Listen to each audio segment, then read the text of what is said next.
and title of the speech. Okay. My name is Gable, and this is my persuasive speech. I'm sure many of you are familiar with the app Yik Yak. Maybe you have it downloaded on your phone. Maybe you've posted on it once or twice before. Yik Yak actually started right here in the South. And according to an article by Allison Chantel from the Business Insider on March 21st, 2015, it began at a school in Georgia and then eventually expanded to other SEC and ACC schools, and then eventually rapidly expanded to colleges all over the United States. It was started by two University of Georgia fraternity brothers in 2013, and in a quote from them in an article by Jonathan Mailer of the New York Times on March 8, 2015, their original intention was to level the playing field and connect everyone. I'm sure many of you have seen funny yaks like these before, but Yik Yak has expanded into something quite different than these just funny yaks. Given recent racist, homophobic, and threatening sexist posts on Yik Yak's anonymous college app, resulting in myriad mental health concerns and hostile campus environments, the Department of Education should mandate that public universities adopt geofences, virtual barriers that would block Yik Yak use from universities' wireless networks and threaten a reduction in federal funding if the universities fail to comply. This type of federally mandated legislation is required and necessary given Yik Yak's nationwide popularity. As you can see here, and according to some data from the Business Insider, Yik Yak has grown tremendously in just a year. In Los Angeles alone, there was an 800,000% increase in usage, which is incredible. And this kind of supports the urgency of this problem, given how many people use Yik Yak and how widespread it is. Yik Yak also serves as the ultimate tool for bullies. According to Keith Ablow from Fox News on May 9, 2014, he believes that Yik Yak is the most dangerous app he's seen, given its anonymity and close proximity in the posts. There also have been numerous discriminatory and threatening posts through Yik Yak, and the list goes on, but I'm just going to talk mainly about 3 instances recently.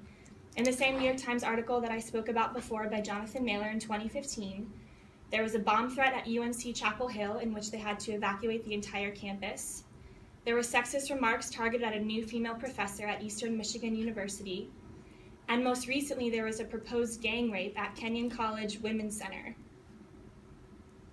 In order to best accomplish their mission of creating a safe environment for each and every student, universities should adopt geofences. According to Christopher Ratcliffe from eConsultancy in an article on June 25, 2015, geofences are geographical boundaries set up with radio frequency identifiers. So essentially anyone within, for example, this geofence would not be able to access Yik Yak on that university's wireless network. There are other universities that have actually already done this. According to Nathan Rebelke from the College Fix in an article on October 21, 2015, St. Louis University and Utica College in New York have actually already successfully banned Yik Yak from their wireless networks. In addition to the Department of Education mandating this, they should also threaten a reduction in federal funding if universities fail to comply within a year.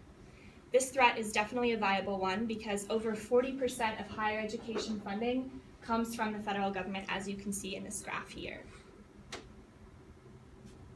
Many critics would argue that a ban on Yik Yak would violate free speech, but it's important to distinguish between free speech and hate speech.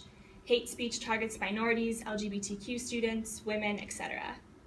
In an article by Lindley Estes from Fredericksburg.com on May 8, 2015, creating a safe learning and living environment is the #1 priority for universities.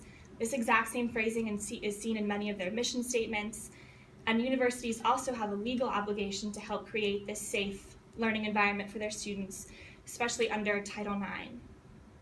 Public universities have a responsibility to their students' safety, and the countless Yik Yak posts have left many students feeling too scared to even walk out their front door. These discriminatory and inflammatory posts threaten students' well-being and campus safety.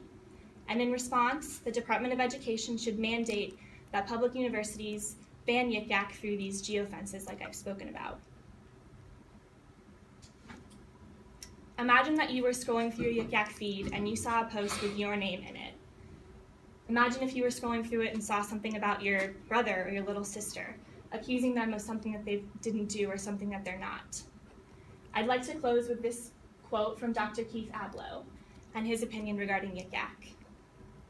Silently spill their secrets, spread rumors, and urge dozens of people to simply stop speaking to someone, without the affected individuals even knowing why they've been targeted. Thank you.